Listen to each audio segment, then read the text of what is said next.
आपले सर्वांचे सहर्ष स्वागत करीत आहे।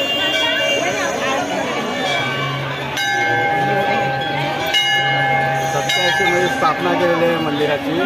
त्याच्यानंतर 2013ला हे मंदिर बांधलेलं आहे आणि 87ला खाली स्थापना करून छोटंसं मंदिर होतं।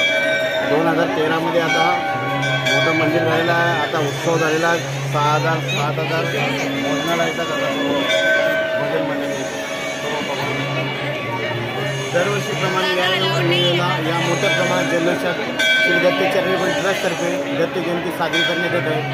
6,000 ते 7,000 लोक स्नेह भोजनाचा व महाप्रसादाचा लाभ घेतात व सकाळपासून संध्याकाळपर्यंत मोठ्या प्रमाणात भाऊक या ठिकाणी देणगी स्वरूपात आपल्या आशे स्वासे मोठ्या प्रमाणात देणगी देतात। या गावचे वैशिष्ट्य असे की इथे सर्व देवी देवतांनी संपन्न असे गाव आहे आणि या छत्रपती शिवाजी महाराजांच्या पदस्पर्शाने पावन झालेले असे घोडबंदर गाव आहे। या गावाला असं वैशिष्ट्य असतं की समुद्रपट्टी लागलेली आहे, तसंच घोडबंदरचा किल्ला आहे।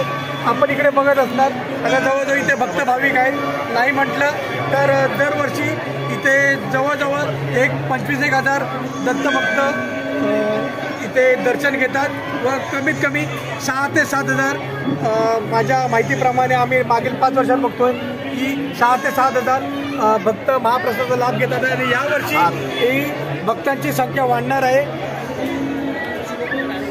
7 दिवसाचा सप्ताह असतोय। सप्ताहाच्या नंतर 7व्या दिवशी दत्तजयंती असते। दत्तजयंती दिवशी उत्सव एवढा मोठा असतो 7,000 आणि सकाळपासून सर्व कार्यकर्ते पदाधिकारी व सर्व ट्रस्टी यांचे व्यवस्थित आयोजन चालू असते। सकाळी 5 वाजल्यापासून अभिषेक, 9 वाजता आरती, त्याच्यानंतर दुपारी 5:30 वाजल्यापासून दत्त जन्मोत्सव आम्ही साजरा करत असतो। त्याच्यानंतर 7:15 वाजता पालखी पूर्ण गावभर फिरत मार्गस्थ होत असते। त्याच्यानंतर 7:30 वाजल्यापासून ते 1:30 वाजेपर्यंत महाप्रसाद चालू असतो आणि आता तुम्ही स्वतः बघत आहात इथे मोठ्या प्रमाणात दत्तभक्त आहेत। आता सध्या रात्रीचे 10:30 वाजलेले आहेत तरी अजून भक्तांची रीक कमी नाही आहे। ठीक आहे, श्री गुरुदेव दत्त।